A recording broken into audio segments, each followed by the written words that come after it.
trios, the big three, the golden triangle. You probably heard some of these terms over the years when it comes to like maybe sports, comic books, anime, manga, TV shows, video games, all sorts of entertainment, and even on the business side, such as, the top three video game companies in the world, or the top three, network stations in your country, right? A lot of the times, a lot of people use trios as a way to represent three important things of every topic that, represents something that they did and created into something that's more global, something that's a lot more powerful. Such as in sports, you have, your three main stars on one team, thus the big three of that team, right? And a lot of the times people use that as sort of a way to, kind of put certain things in place on a much higher pedestal than anything else, right? For example, the big three of manga: One Piece, Naruto, and Bleach, where during the 2000s, as manga and anime was slowly making their way into the Western market, they catapulted to really big standards and made it a lot more popular in the West. That doesn't mean because I know people are going to be talking about this as well if they clip this, but like that doesn't take away what Dragon Ball Z did. What Dragon Ball Z and Dragon Ball did was essentially begin that expansion into the Western markets, right? And then the big three, One Piece, Naruto, and Bleach, expanded that to a much more global scale. That's why many people call those mangas the big three, right? So what do trios essentially do? And that is supposed to represent three certain parts that, like I said, take it on into a more powerful role, into a more global role that make them more important than others. Now, this doesn't always work out the way some people want it to, such as trios in the terms of characters, right? Sometimes when people talk about the big trio of characters, there's a lot of debate about which characters belong in that trio, right? So I wanted to discuss today about a certain trio called the Romance Dawn trio, right? Because there's a lot of people who are debating essentially against the Romance Dawn trio as a thing that is real, or isn't as important as another trio, right? My take on it, before we go more into it, is that whatever trio a person likes does not invalidate your trio and how you like them or how you interpret them at all. What I believe is that whatever trio of three characters you like, in any form of fiction, whether it be video games, anime, comic books, all that stuff, does not invalidate or make them more important than another trio. Because to you, that is more important, and that's perfectly fine. That's how you interpret things. But the Romance Dawn trio, for those who don't know, come from One Piece, where it focuses on three of the main characters in One Piece: Luffy, Zoro, and Nami. Now, normally, a lot of people would call them, the original trio as well, because they're the three characters that you are first introduced into the world of One Piece. A lot of people don't see it that way. But before we get into that, I want to discuss more about like why the Romance Dawn trio is a thing and why it is a thing, right? Because a lot of people are accusing that they're not really a thing, but they are. And the reason why is because the Romance Dawn trio is essentially very similar to the fictional trope where you have the hero, the main support character, right? And then the heroine of the series. That is a common trope you see in a lot of fiction, whether it be manga, whether it be Naruto, JJK, Jujutsu Kaisen, Harry Potter, that kind of stuff, right? Though that is a very common trope in fiction because it's supposed to represent the three main characters, or like the three, important characters that you're first introduced to in the story. Now, does that mean that it invalidates any other character? Not necessarily, because other characters have also play important roles that could make them even more important. And sometimes, people, change the trope around a little bit, and that's perfectly fine as well.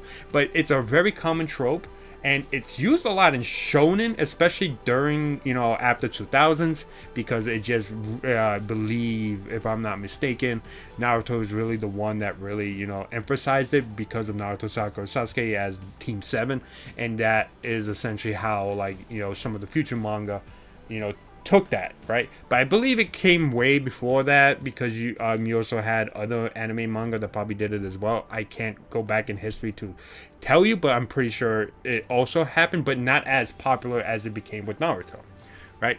But yes, that is a very common trope, and the Romance Dawn trio represents that. The hero, Luffy, the main support character, which is essentially not doesn't mean that they're a character that like is not important compared to the hero. It just means that they're the first like male character, if you have a male hero, to be introduced and represented as the guy just below the hero. And then you have the heroine, which is always usually the female character that is first introduced, because most of the time female characters that are introduced first are typically the writer's own heroine of the series. So that is where the Romance Dawn trio it comes from. But there are other places that validates that trio, and that it comes from the actual first volume of One Piece. Comes from a color spread that was the first ever color spread, as well as a data book, right, that proclaimed these three characters as essentially the triggers of the story of One Piece. And I will now go over certain examples of what I mean from that. So the first thing is that the volume 1 cover has Luffy, Zoro, and Nami on it, right? Because all three of these characters show up in the first volume. Nami shows up in chapter 8, the last chapter in the volume, right? But she still is included in it, right? And it's not just because she's in the first volume. She has been thought about quite a lot in like early concepts by Eiichiro Oda, the creator of One Piece. For example, in a lot of the early concepts, you see Luffy prototypes and you see Nami prototypes. Those are the only two characters that really get early prototypes, literally in every single early concept that Oda has created, including Romance Dawn version 1, Romance Dawn version 2, and then Romance Dawn version 3, which eventually became One Piece, right? So he has thought about Nami, his heroine of the series, quite a lot, even before One Piece began serialization. And that is in part as a reason for the Romance Dawn trio including her, right? And then you also had the color spread, the first ever color spread that Oda introduced, right? And in it is Nami. Now, the reason for this is because initially Oda actually wanted Nami to be the first person Luffy meets on his journey, right? It wasn't supposed to be Zoro, it was supposed to be Nami.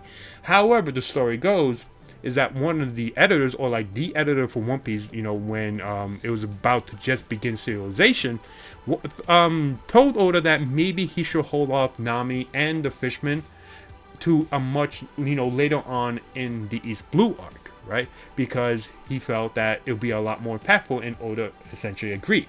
However, the color spread was already finished, and, he didn't want to redraw it, so he left Nami in it. And then, One Piece became what we know.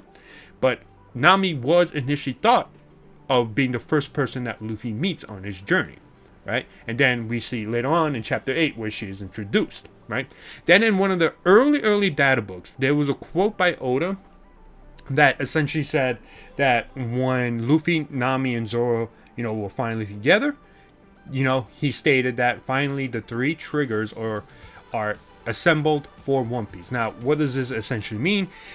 In context, it means that these three characters are the most important characters in the storytelling aspect of One Piece. Now, I know people are going to disagree, people are going to argue against that, right? Because, again, people want, their characters to not feel like they're not as important. But this is important in representing what the Romance Dawn trio essentially means. And what they mean is that they are the three characters who will be the most important in the storytelling aspect of One Piece. Now, the people who don't necessarily like this idea comes from being fans of another trio, such as the Monster Trio. Now, for me, the Monster Trio, I do believe it's a valid thing. I do believe it's an actual thing, because, again, these are the three characters, Luffy, Zoro, Sanji, aka the Monster Trio, who fight the top three baddies of each arc that they are in. You see in Alabasta, Sanji faces Bon Clay, Zoro faces Mr. One, and then Luffy faces Crocodile, right? You see it in Wano, Sanji faces Queen, Zoro faces King, Luffy faces Kaido. It's a common thing that happens, and that's why I truly believe the Monster Trio is a thing. It's not fake, and I do believe that it's important in the story as a trio. Why? Because as much as One Piece is a adventure story, right, it's still very much a battle shonen. Now, while I personally don't think that his, fighting is as good as other mangakas during his time, they're still very important because they're literally fighting people, fighting other pirates for, Luffy's dream to become the Pirate King. So the Monster Trio is important. To me, however, the Monster Trio is more important for the battle aspect of the story, of the manga, of the whole thing. But the Romance Dawn Trio, and this is according to, Oda saying that they are the 3 triggers of One Piece, means that they're more important in the storytelling aspect of One Piece. And the reason why I think that is because if you go through the manga, there are moments where they, like Luffy, Zoro, and Nami are there for like very important things. The best example, Jaya arc, where Luffy, Zoro, and Nami are introduced as the only Straw Hats to be introduced to Blackbeard at the time, right? Blackbeard is considered one of the bigger villains and bigger antagonists of One Piece. So having them be the ones to meet Blackbeard is important, right? It showcases that, comment he made about the 3 triggers, right? Guess what? They meet one of the main antagonists of One Piece, right? So that's why, to me, the Romance Dawn Trio, for the purpose of storytelling, that is where their importance lies. While the Monster Trio's importance lies in the battle aspect, which is just as important and as big as the storytelling aspect of One Piece. So that's why this whole thing, this fight, this debate between, these trios is weird, because it's like they both play different roles and they each play their roles very well. So it's very strange that there's this debate going on. But at the same time, I understand why there are certain people who feel like their characters are being invalidated, right? Like their characters are being less important than another character, which I fully understand. People who like the Monster Trio more think that because Sanji is included in the Romance Dawn Trio, Sanji feels like he's less important to the story, to the plot, and everything else. That, to me, is not the case. Because again, the Monster Trio's importance is for the battle aspect of the story, which is as important as the storytelling aspect. Because without one, you cannot have the other, right? If they aren't the ones to defeat, the top 3 baddies of each an arc, you can't move the story along at all. You lose, and you can't progress the story. But you need the story aspect to allow the Monster Trio to, be as big as they are. That's why I don't necessarily agree with the argument about whether each trio is as important as another, right? You could continue debating this. You could say that, one person likes another trio because they hate a certain character from that trio, and vice versa, and, that kind of stuff. And I get that valid criticism because there's some people who do believe in that way, right? But that doesn't mean at all, just because that's how they feel, doesn't mean that it invalidates how you feel, right? I don't necessarily agree with this idea that, the Straw Hats are not all important. Most of them are, well, no, I shouldn't say most of them. Sorry, my apologies. All of them are important in their own aspects. They move the story along, with everybody else, right? But I do believe that the Romance Dawn Trio is more important in the story aspect of One Piece, while the Monster Trio is more important in that aspect of, the battle section of One Piece, right? Then you have the other characters that you could insert into another trio, right? It doesn't mean that, they have to be separated from Luffy, Zoro, Nami, or Luffy, Zoro, Sanji. No, you could put them with, Luffy, Robin, and Nami. Guess what? They're the ones who will be, Nami, Robin will lead Luffy to becoming the Pirate King because Robin deciphers the poneglyphs. Nami finds the place where Lapta is and then navigates Luffy towards it, and then Luffy finishes off and becomes the Pirate King. See, look at that. That is an interesting trio, right? That's why I feel like it's such a strange debate, because at the end of the day, it does not invalidate your favorite trio, and it doesn't make them feel inferior or superior to the other. They each play their own roles, just like the Straw Hats do. They each play their own roles in getting Luffy to become Pirate King, and the whole, grand story of One Piece. So yeah, at the end of the day, I do believe that this idea that romance dawn trio doesn't exist is false, because I do think they do exist. It's a common trope. We have, comments from Oda. We have ideas from Oda that showcases this, and Oda's words do matter. For the most part, when it comes to a lot of the creative stuff that he decides on, like early in his early concepts and stuff like that, right? But it doesn't mean that you should feel like they don't, or feel like they aren't as important, because they are. They're important to you, and that's essentially what is most important, right? You can continue arguing about which trio is better or not, right? But it doesn't mean that you should feel threatened by it, right? You shouldn't at all. It just means that some people think of certain characters differently than you do, and that's perfectly fine, right? Like, if you were to ask me why do I like Romance Dawn trio, it's because I prefer more of the storytelling. Right? If you accuse me of saying you only like the Romance Dawn trio because you don't like Sanji, I don't like Sanji simply just for some of his gag moments, like what happens in Punk Hazard when his body gets switched with Nami, right? And his mind switches with Nami's body, or like what happened in the Wano bathhouse. Yes, I dislike Sanji because of that, right? I hate his gag. I think his gag is really bad for him, right? But I will never ever tell you that Sanji isn't important as the top 3 fighters of the crew, because he is.